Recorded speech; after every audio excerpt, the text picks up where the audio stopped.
Bismillahirrahmanirrahim. Pertanyaan dari jamaah. Assalamualaikum. Ustadz, kita semua tahu bahwa suap adalah praktek yang dilarang oleh agama Islam dan juga melanggar aturan negara. Pertanyaannya, adakah suap yang halal? Waalaikumsalam warahmatullahi wabarakatuh. Bismillahirrahmanirrahim wa nusalli wa nusallimu ala rasulihil karim wa ala alihi wa ashabihi wa tabi'in.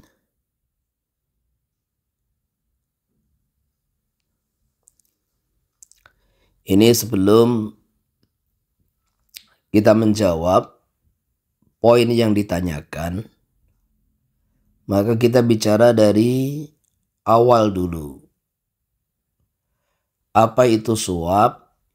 Terus di sekitar kita ini bentuk-bentuk suap itu kaitannya apa saja?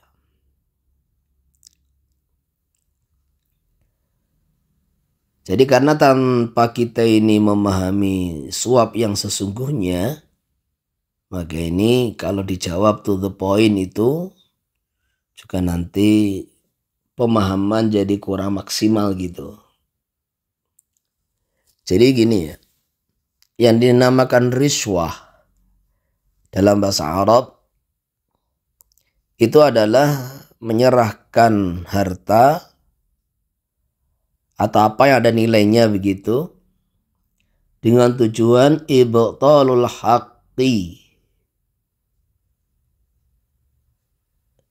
wa ihqaqul batil. Jadi tujuan riswah itu adalah menyerahkan sejumlah harta yang ada nilai harganya untuk membatalkan perkara yang benar atau membenarkan perkara yang salah. Mungkin kita semua sudah paham kalau gambaran suap di mahkamah, orang kena satu kasus, kemudian dia ini menyuap hakim, padahal dia ini yakin dia bersalah, maka dia memberikan sejumlah harta kepada hakim, supaya hakim membatalkan hukuman atau meringankan hukuman dari hukuman yang semestinya, maka ini suap. Atau ada orang sebetulnya dia tidak bersalah, jelas dia tidak bersalah, kemudian kita membayar kepada hakim sekian supaya hakim memutuskan bahwa si A ini yang aslinya tidak bersalah tadi diputus dia bersalah sehingga masuk penjara atau ada hukuman tertentu kaitan dengan dia. Maka ini gambaran yang seperti ini adalah suap. Karena di sini kita menyerahkan harta kepada si pengadil dalam gambaran yang pertama untuk surah yang pertama untuk mengatakan benar, menghukumi benar orang yang sebetulnya bersalah. Atau surah yang kedua, menghukumi bersalah orang yang sebetulnya posisinya dalam kebenaran. Ini juga suap. Kemudian contoh yang kedua, termasuk penerimaan pegawai negeri, atau mungkin tentara atau polisi. Dan sebetulnya suap ini orang sudah tahu ini suap gitu loh. Secara agama itu ya salah, secara aturan negara sebetulnya ya salah. Tapi itulah satu tradisi. Satu kesalahan yang sebetulnya diketahui semua orang tapi sudah menjadi tradisi. Untuk masuk sebuah apa itu tentara, menjadi polisi, atau bisa masuk kepada PNS atau ASN, maka lewat ujian. Selepas ada ujian, maka proses penerimaan, ada ujian tertulis, ada ujian fisik, semuanya. Kemudian terus proses terakhir yaitu diterima atau tidak. Nah, di sini juga rentan itu pemberian suap. Maka akhirnya orang yang sebetulnya itu tidak layak masuk karena dia bayar suap, akhirnya diterima. Secara nilai mungkin skill kemampuan nggak layak, tetapi karena dia bayar diterima. Sebaliknya, ada orang yang sebetulnya nilainya masuk, ujian masuk, fisik masuk, skill masuk, kemampuan masuk, nggak diterima karena tidak mau bayar.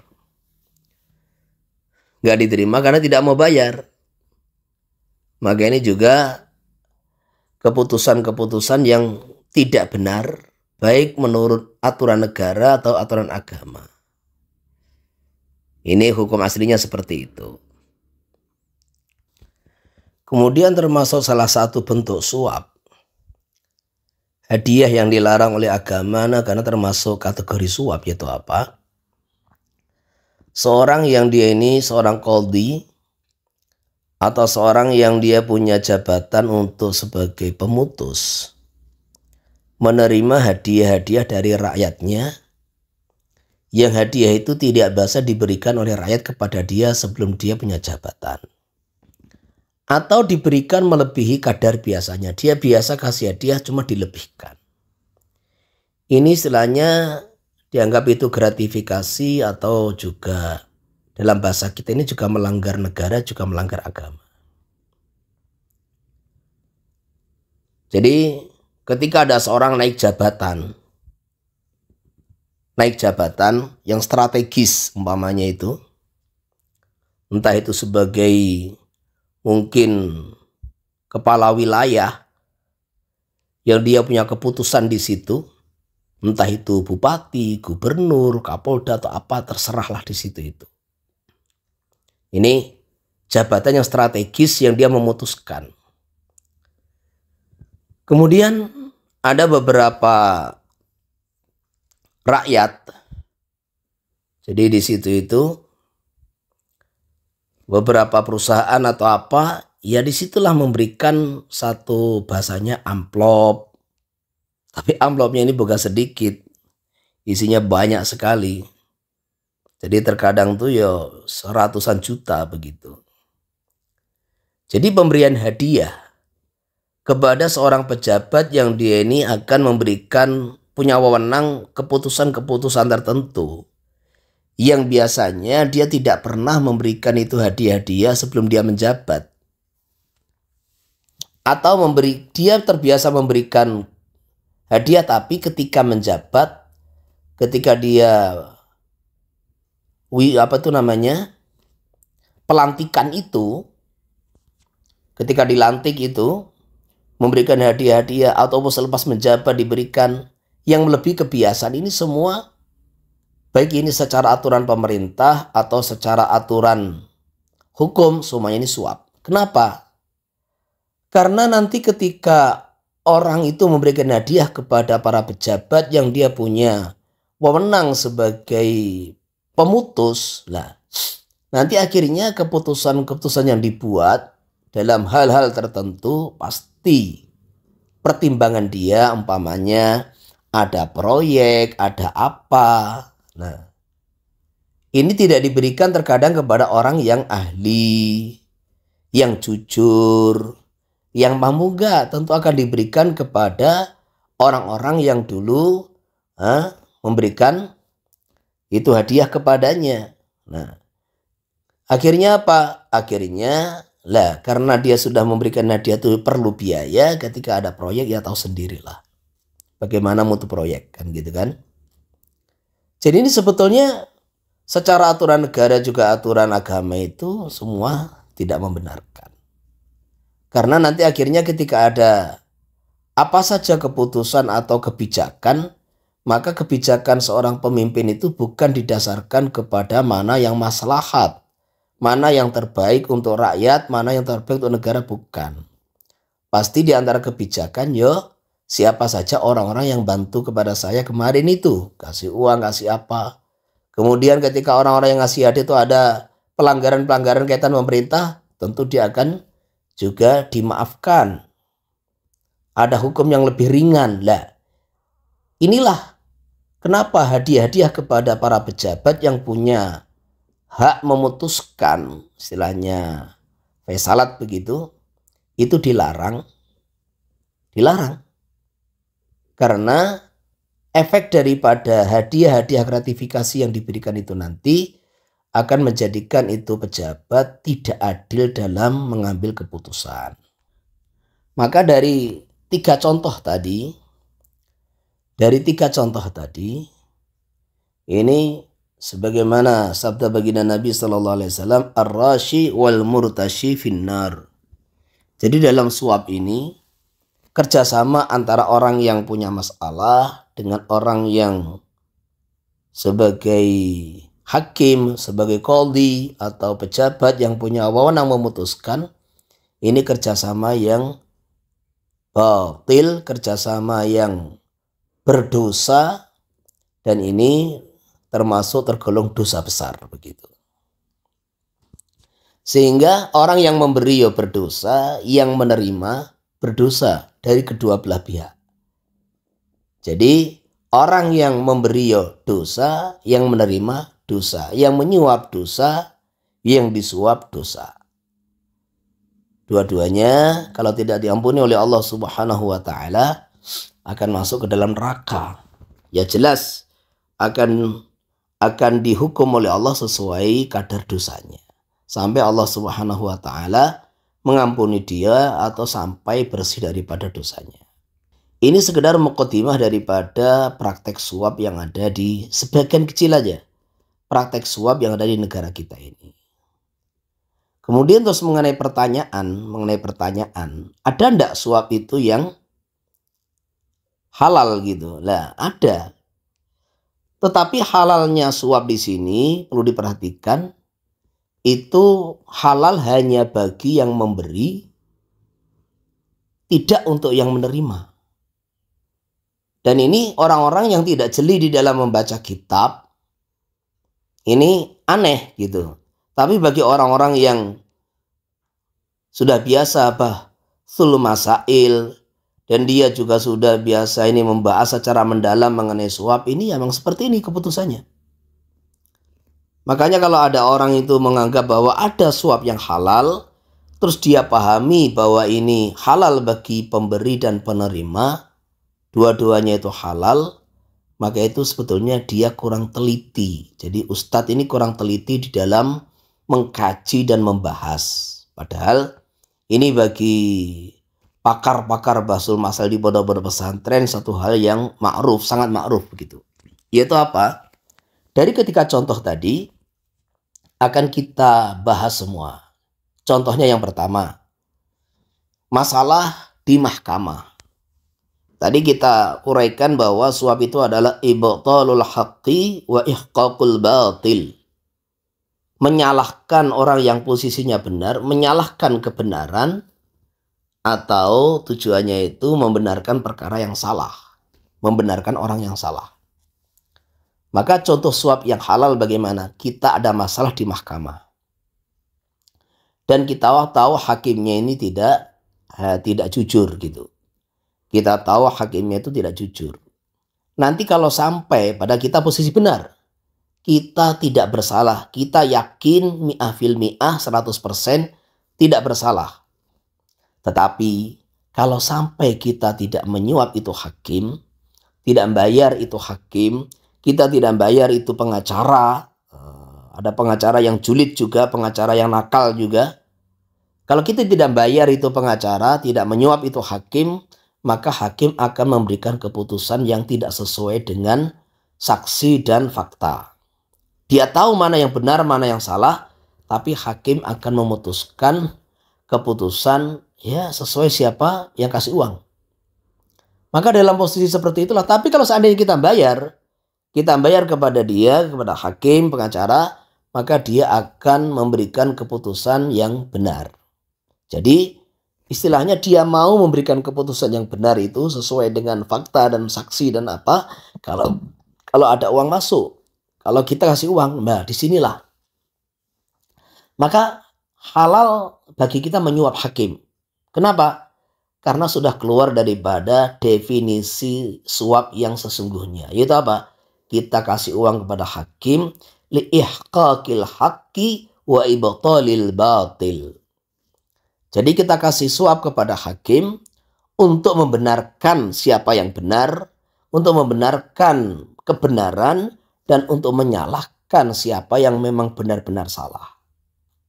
Jadi ada hakim itu kalau nggak disuap tidak mau dia memberikan keputusan yang benar. Nah, maka disinilah bagi pihak yang benar, umpamanya kita sebagai posisi yang benar, kita suap hakim supaya ihqaqul haqqi wa ibtalul batil. Maka ini halal bagi kita dan haram bagi hakim untuk menerimanya. Ini surah pertama. Begitu pula surah kedua, masalah penerimaan tentara, polisi, PNS, ASN atau apa saja. Entah ini juga ada kaitannya dengan di pemerintahan terutama atau di sebuah perusahaan sama saja. Jadi ada orang itu, dia ketika ujian, tes, secara ujian tertulis masuk. Secara fisik, badan, cek kesehatan, semuanya masuk. Secara skill kemampuan juga masuk. Jadi seharusnya ikut aturan yang ada, orang ini harus diterima. Tetapi itulah, ini sudah kerjasama di bawah tangan, di bawah meja, gimana itu bahasanya. Bahwa ini kalau orang tidak mau ngasih uang, yo tidak akan diterima. Enak saja kau mau dapat jabatan, tidak ngasih kepada kita yang memberikan jalan. Padahal dia ini juga tugas. Jadi ini pungli namanya. Jadi yo pungli, yo apa, yo suap, jelas. Jadi ini kalau sampai kita tidak ngasih uang kepada pihak yang memberikan keputusan diterima atau tidak tadi, nah, kita tidak akan diterima, dicoret. Lah, berarti kan dia sudah memberikan keputusan salah kepada orang yang seharusnya diterima. Lah, bagi kita, bagi peserta tadi, bagi calon tadi, halal dia membayar. Halal. Karena apa? Tujuan dia membayar adalah liihqaqil haqqi wa ibtalil batil. Supaya ini orang bagian penerimaan ini memberikan keputusan yang benar sesuai prosedur. Maka halal bagi kita, haram bagi dia. Halal bagi kita memberi, haram bagi dia. Ini harus dipahami betul. Nah, begitu pula contoh yang ketiga. Contoh yang ketiga, yaitu masalah kita memberi hadiah kepada para pejabat, gratifikasi itu apa itu istilahnya. Entah ketika dilantik atau selepas dari pejabat, kan gitu kan. Sehingga dengan kita memberikan hadiah itu kan kita punya tempat khusus di hati para pejabat. Nah ini sudah dibahas tadi, ada enggak itu yang halal kan gitu kan. Nah ini memang Masya Allah. Ada itu pejabat-pejabat itu istilahnya macam-macam lah bentuknya itu. Jadi kalau dia itu memberikan bantuan kepada kita, ini macam-macam. Memberikan bantuan pada itu yang rakyat sebetulnya. Kemudian diperbantukan kepada rakyat untuk proyek ini, apa saja proyek. Maka ini pejabat terkadang minta imbal balik. Entah itu selepas cair atau sebelum cair. Bentuk-bentuknya macam-macam. Nah terkadang ini bantuan kalau kita nggak mau ngasih, ya sudah, kalau kamu nggak mau ngasih, tak kasih yang lain. Seperti itu. Nah ini sebetulnya, ini juga bagian daripada itu. Cuma karena tujuan kita memberikan itu supaya memang bantuan itu disalurkan ke masyarakat, maka ini halal bagi kita, ya haram bagi dia. Jadi kita ini menyuap dia supaya menyalurkan ini bantuan-bantuan kepada rakyat, bantuan-bantuan kepada masyarakat.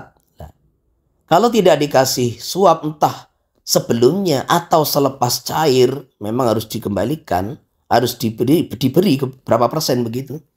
Maka ini halal bagi kita, haram bagi pejabat itu. Jadi kalau kita tidak kasih ke dia, kepada pejabat, dia tidak akan memberikan bantuan itu. Nah, ada lagi yang istilahnya, kalau kita tidak kasih duluan, dia juga tidak ada kasih itu. Nah, proyek atau apa, padahal kita dari segi kemampuan, dari segi skill, maka kita ini orang yang sangat layak untuk mengerjakan itu proyek atau tugas begitu. Sangat layak. Kerja kita baik. Nah, yang penting kita ini bukan abal-abal ya. Bukan semau kita. Jadi betul-betul kita kerja ya dengan mutu yang baik, bukan mau sekedar cari untung. Nah, ini terkadang jangan disalahpahami. Jadi kita ini bisa kerja dengan baik, bisa bersaing dengan kontraktor-kontraktor yang lain kan gitu. Ini salah satu contoh, kan banyak sekali itu. Ada yang kaitannya dengan bantuan, kaitannya dengan proyek kan gitu kan. Yang penting kita ini kerja dengan sungguh-sungguh, kerja dengan sungguh-sungguh sesuai prosedur, dan kita orang yang mampu, dan kita tidak bisa bersaing dengan yang lain kecuali memberi suap gitu loh.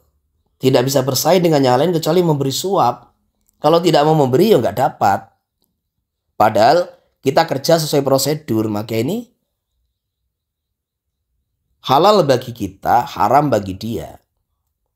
Jadi ini satu gambaran itu tadi. Sehingga akhirnya apa? Akhirnya ini daripada 3 poin yang telah kita sebutkan tadi, ya sudah namanya halal karena kita ini apa? Yang terakhir ini tujuan kita ini ihqaqul haqi wa ibtalul batil. Kita ini orang yang layak. Kita ini orang yang layak untuk mendapatkan itu bantuan. Tapi kalau nggak disuap, nggak cair. Masyarakat kita layak untuk dapat bantuan. Kalau nggak dikasih, nggak cair. Kita ini juga skill kita, kemampuan kita, tenaga kita, orang-orang kita, tim kita ini layak. Kerja kita bagus. Nah, bukan abal-abal ya. Bukan proyek sekedar mau sendiri, bukan. Ini betul-betul kondisi kita kalau kerja mengerja yang baik. Kerja yang baik sesuai prosedur. Grade A ya memang grade A, grade B ya grade B. Jadi memang sesuai prosedur gitu. Lah tetapi itu pejabat kalau kita nggak ngasih, dia nggak ngasih itu. Nah ini juga halal bagi kita, haram bagi mereka. Maka ini secara detail kurang lebihnya salah satu bentuk suap-suap yang halal gitu. Jadi halal hanya dari satu pihak, penerima tetap haram. Maka nanti ini di poin berikutnya akan kita bahas. Sekarang masalah, nanti dalam edisi berikutnya akan kita bahas itu masalah suap menyuap dalam pilkada, dalam pemilu, yang mana nantilah secara panjang lebar insyaallah ta'ala. Wallahu a'lam bishawab.